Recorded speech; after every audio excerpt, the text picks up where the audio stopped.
Every street tells a story, but some stories stay hidden. Hip-hop legends, mobster tales, political secrets, they're all here, waiting in the shadows. This is where the real stories live. Welcome to the Crime Shop. It was a name that once commanded respect, or at least a sense of authority, in the small towns north of New York City. Nicholas Tartaglione, a big man, a former cop. He had worn the uniform, sworn the oath to protect and serve. For years, he walked the beat in places like Mount Vernon, Pawling, and later, Briarcliff Manor. To the outside world, he was a pillar of the community, a figure of strength, but beneath that polished surface, a different story was unfolding, one that would eventually curdle into a tale of unimaginable darkness. There were whispers, allegations. Tartaglione left the Briarcliff Manor Police Department in 2008 on a disability pension, a move that raised some eyebrows at the time. After hanging up his badge, he ventured into the world of animal rescue, a seemingly gentle pursuit for a man of his imposing stature. But prosecutors would later paint a very different picture of his post-police life, one steeped in a world far more dangerous than saving stray dogs. He was, by many accounts, living a double life. On the other, a figure entangled in a sprawling drug conspiracy, a world where loyalty is fleeting and disputes are settled not with words, but with violence. It was in this murky underworld that the stage was set for a crime so brutal, it would send shockwaves far beyond the Hudson Valley. Nicholas Tartaglione, the one-time guardian, was about to become the monster in a real-life horror story. The badge he once wore would become a symbol of the ultimate betrayal. In the heart of Chester, New York, a small town known for its quiet streets and close-knit community, lived Martin Luna. At 41, he was a hard-working man, the kind of person who formed the backbone of his family. He ran a small construction business, a life built with his own two hands. He was a familiar face, a man with deep roots and deeper connections. He was an uncle, he was a brother, he was a friend. Urbano Santiago, 35 years old. Urbano was Martin's nephew by marriage. He was a farm laborer, used to long hours under the sun. He wasn't involved in the dangerous business. He was simply in the wrong place at the wrong time. Miguel Luna, 25 years old. Miguel was Martin's nephew. He had dreams and a future that was brutally stolen. Hector Gutierrez, 43, a family friend. He was there to help, offering a ride. Another innocent, caught by loyalty. Together, these four men represented family and friendship. Martin, Urbano, Miguel, Hector, they were fathers, they were sons, they were uncles, they were nephews. Their lives were ordinary, their connections profound, and on a spring day in 2016, they all vanished, leaving behind a void of confusion, fear, and heartbreaking silence.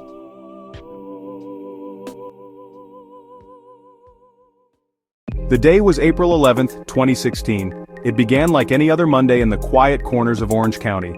Martin Luna told his wife he was going to meet someone to resolve a money issue. It was a meeting with Nicholas Tartaglione. The dispute was over a significant sum of money, around $200,000, money tied to a drug operation. Martin didn't go alone. Urbano Santiago, Miguel Luna, Hector Gutierrez. They traveled together, unaware they were driving toward an ambush. The meeting spot, the Liquid Lounge in Chester, New York. Inside, a casual bar, now the setting for a sinister plot. This was no simple negotiation, it was a trap. Tartaglione was not there to talk. He was there to exact brutal justice. Martin entered the bar and was allegedly ambushed. The ex-cop, a man of immense size, reportedly overpowered him.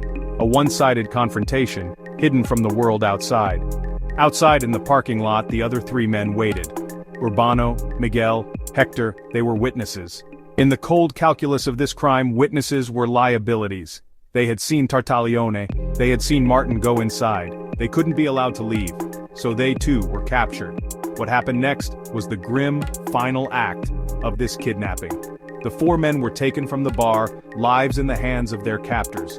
They were driven to a sprawling, 178-acre farm in Otisville, rented by Tartaglione, a remote, isolated place far from prying eyes.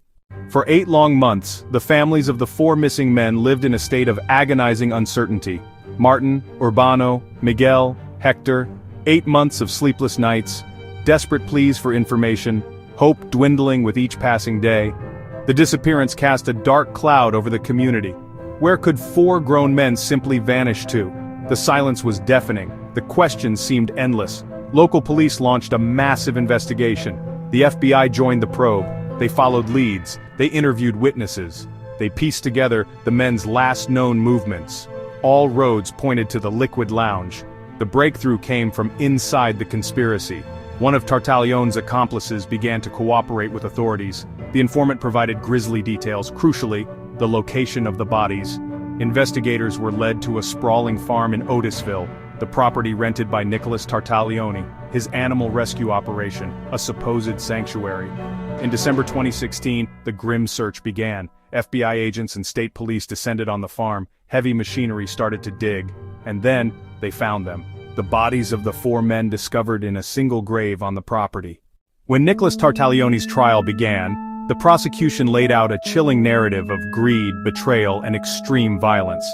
The central argument, a drug deal gone horribly wrong. Tartaglione as kingpin of a cocaine distribution ring. He fronted money to Martin Luna to buy cocaine. The deal fell through. Tartaglione believed Luna stole the cash. The kidnapping, the prosecution said, was to get the money back. A plot to torture Martin Luna until he revealed the cash. A plot that spiraled into a quadruple murder. Star witness Joseph Biggs. Biggs pleaded guilty and agreed to testify for a lighter sentence. On the stand, Biggs painted a step-by-step picture. Tartaglione lured Martin Luna into the Liquid Lounge bar, brutally beat him. Tartaglione placed a zip tie around Luna's neck, strangling him to death. Shock in the courtroom as the details were laid bare. Biggs described the fate of 3 other men, Urbano, Miguel, Hector. Tartaglione decided they had to be eliminated because they were witnesses. They drove the men to the Otisville farm, remote, desolate fields.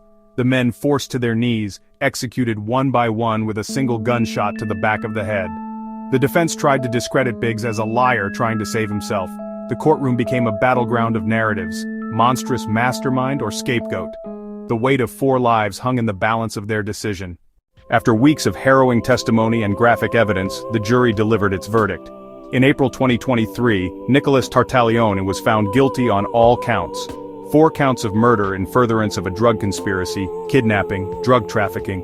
The verdict was a moment of profound relief and vindication for families who'd waited nearly 7 years. The final chapter came with sentencing. The judge handed down 4 consecutive life sentences. He will spend the rest of his natural life behind bars with no possibility of parole. For the families of Martin Luna, Urbano Santiago, Miguel Luna, Hector Gutierrez, the sentence provided a sense of finality. It could never bring them back, but it was the only justice the system could offer. The impact reached the Hudson Valley. It left an indelible scar on the community. A former police officer committing such a monstrous crime created unease and betrayal. It eroded trust in law enforcement, forcing painful conversations about corruption within institutions. Today the case is closed. The story is a somber monument to 4 stolen lives. The community continues to heal, a badge tarnished beyond repair, a community left to grapple with the shocking truth on that quiet farm in Otisville.